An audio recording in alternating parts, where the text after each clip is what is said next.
Zee 24 तास एक पाऊल पुढे। प्राध्यापकांच्या संपाचा तिढा अजूनही कायम आहे।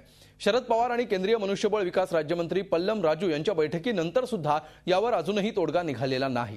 6व्या वेतन आयोगाची 1,500 कोटी रुपये थकबाकी देण्याची तयारी राज्याचे उच्च तंत्रशिक्षण मंत्री राजेश टोपे यांनीही आज विधान भवनात दाखवली।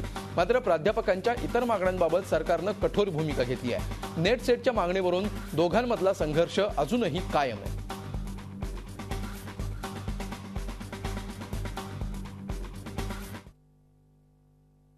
1526 कोटीची रक्कम मे एंड पर्यंत, मेच्या अखेरीपर्यंत 100% सर्व प्राध्यापकांना मिळू शकेल अशा पद्धतीची व्यवस्था वित्त विभागाच्या वतीने केली जाणार आहे।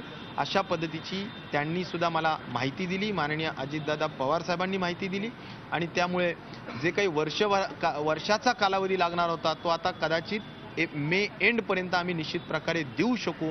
यामध्ये आम्हाला कुठली आता अडचण राहणार नाही, कारण पवार साहेबांनी आणि राजू साहेबांनी दोघांनी मिळून याबाबतची जी केंद्राची रक्कम आहे ती देण्याच्या दृष्टिकोनातूनची मान्यता देण्यात आलेली आहे। झी 24 तास एक पाऊल पुढे।